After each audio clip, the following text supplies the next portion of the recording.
उदयमान भगवान सूर्य को अर्घ्य देने के साथ ही लोक आस्था के महापर्व छठ के अनुष्ठान की पूर्णाहुति हुई। संतान की रक्षा व पति के दीर्घायु के लिए भगवान सूर्य की उपासना का पर्व छठ गंगा की गोद में उदयमान सूर्य को अर्घ्य देने के साथ ही पूर्ण हुआ। छठ को महापर्व इसलिए भी कहा जाता है क्योंकि सूर्य ही एकमात्र प्रत्यक्ष देवता है। छठ पूजा का वर्णन पुराणों में भी मिलता है। ये एकमात्र पर्व है जिसमें उदयमान सूर्य के साथ साथ अस्ताचलगामी सूर्य को भी अर्घ्य दिया जाता है। सप्तमी को प्रातः पुनः षष्ठी की संध्या की तरह ही गंगा घाटों के किनारे खड़े होकर उदयमान सूर्य को अर्घ्य देकर व्रती महिलाओं ने अपने व्रत अनुष्ठान को पूर्ण किया, इस कामना के साथ कि भगवान भास्कर और छठी मैया उनके घर आंगन को एक अलौकिक रोशनी और खुशी से भर देंगी। इस पर्व में महिलाएं 36 घंटे का कठिन व्रत रखकर भगवान से अपने पुत्र और पति के लिए आशीष मांगती हैं। हालांकि ये पूजन पुरुष भी उतनी ही श्रद्धा और भक्ति भाव से करते हैं। संपूर्ण निष्ठा और भक्ति से की जाने वाली पूजा को छठ मैया जरूर स्वीकार करती हैं और मनोवांछित फल प्रदान करती हैं। वहीं प्रातः कोहरे की धुंध के बीच धीरे धीरे भगवान भास्कर ने दर्शन दिया। आसमान में छाई लालिमा और घाटों पर बनी बेदी और उस पर जलते अखंड दीप की छटा अपने आप में अनोखी रही। वहीं काशी के प्रमुख दशाश्वमेध घाट पर जैसे ही सूर्य की पहली किरण निकली, हर ओर हर हर महादेव, जय छठी मैया, भगवान सूर्य के जय घोष से पूरा वातावरण गुंजायमान उठा। सभी ने पूजन करते हुए भगवान सूर्य को अर्घ्य दिया और छठ के कठिन अनुष्ठान की पूर्णाहुति हुई। ये छठ का पर्व है, बहुत माननीय है, बहुत ज्यादा जो मानिए वो पूरा होता है, मांगिए वो पूरा होता है। व्रत रहते हैं 3 दिन का, एक दिन लौकी भात खा के दूसरे दिन खरना करते हैं, तीसरे दिन छठ पूजा करते हैं। ये सुबह का अर्घ्य दिया जाता है। इस समय इसका बहुत बड़ा महत्व है। बच्चों के लिए किया जाता है, अपने घर के लिए किया जाता है। छठ माता का पर्व है। 3 दिन रहते हैं हम लोग, पुत्र के लिए, पति के लिए, अपने परिवार की सलामती के लिए व्रत किया जाता है। जिसकी जो मनोकामना रहती है वो पूर्ण होती है। अपनी इच्छा लेके ये व्रत रखता है। जिसका पूरा होता है वो भी रहता है। वहीं सूर्य सरोवर पर भी आस्था का जन सैलाब उमड़ पड़ा। सूर्य उदय से पूर्व व्रती हाथों में प्रसाद लिए पूजन करते हुए सूर्योदय की प्रतीक्षा में खड़ी रहीं। वहीं जैसे ही सूर्योदय हुआ, प्रभु को अर्घ्य देने की होड़ मच गई। वहीं काशी के 80 घाट, तुलसी घाट इत्यादि सभी घाटों पर अर्घ्य दिया गया।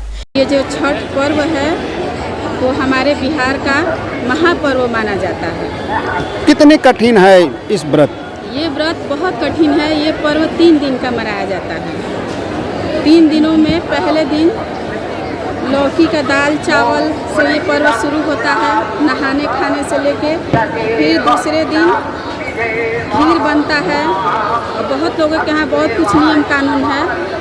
फिर तीसरे दिन यहाँ से संध्या का अर्घ्य होता है, सायंकाल अर्घ्य होता है और यहाँ बहुत विधि विधान से इसका पूजा पाठ किया जाता है।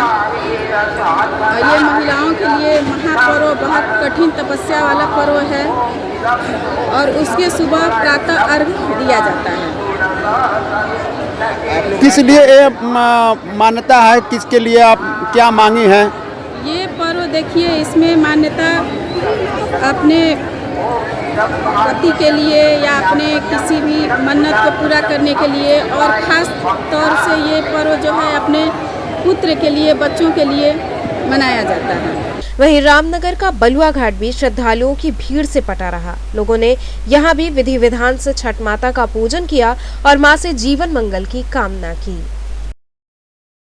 आज मैं खड़ा हूँ रामनगर के बलुआ घाट पे। जैसा कि आप हमारे पीछे देख सकते हैं, ये डाला छठ, सूर्य षष्ठी का पर्व है। डाला छठ के मौके पर आज ये श्रद्धालुओं का, या यूँ कह लीजिए व्रतधारी महिलाओं का हुजूम, एक रेला हमारे पीछे चलता चला आ रहा बाजे गाजे के साथ। मैं आज रामनगर के बलुआ घाट बोला जाता है और ये गंगा जी के तट पर मैं ये खड़ा हूँ, जहाँ की आप देख सकते हैं कि हमारे पुलिस फोर्स और पुलिस के जवान भी जो है कि यहाँ डटे हुए हैं बड़ी मुस्तैदी के साथ और बड़ी सजगता के साथ अपनी ड्यूटी निभा रहे हैं। और ये आप देख सकते हैं हमारे पीछे महिला श्रद्धालुओं का रेला चलता चला आ रहा है। कैमरा पर्सन के साथ मैं मनीष राज, KTV news, Ramnagar, Varanasi. Bharatiya Janata party के एक सभापति बड़े भैया मुन्ना निदान सभापति जी की तरफ से डाला छठ में आए सभी श्रद्धालुओं का हार्दिक स्वागत अभिनंदन वंदन करते हैं। सबका जोई की शुरुआत करें, डाला छठ की डाला छठ के बारे में बताएं कि ये डाला छठ पर्व क्यों मनाया जाता है और ये कहाँ से चला है? चला हुआ है। ये बिहार से चलकर आज समस्त भारत में, पूरे देश में ये फैल गया है, पूरा विस्तार रूप ले लिया है। आप लोग कितने सालों से मनाते आई? 20 साल। 20 सालों से आप डाला छठ पर्व कर रही हैं और ये छठी मैया से आपकी कामना क्या होती है, क्या मांगती है? स्वस्थ रहे परिवार, स्वस्थ रहे हमारा। अच्छा सर को आपने अर्घ दे दिया? क्या मांगा भगवान भास्कर से, क्या मांगा आपने छठी मैया से, क्या मांगा आपने गंगा मैया से, बताएं हमारे चैनल पे। बस भगवान सबको सुखी रखे, आपको भी सुखी रखे। आपने क्या मांगा? सब दिन मांगे मिल जाएगा तो माँ से क्या मांगे, माँ की श्रद्धा है, माँ से कुछ मांगना नहीं, मांगे सब कुछ पूरा हो जाता है, तो मांगने की क्या जरूरत है। चलिए बहुत बहुत धन्यवाद जो है आपने हमारे समाचार चैनल से बात किया। लगभग करीब 150 साल हो रहा है हमारे पूर्वज यही रहा करते थे। और आज से करीब 30 साल पहले रामनगर में सिर्फ 4-5 घर ऐसा था जिसमें छठ का पर्व मनाया जाता था।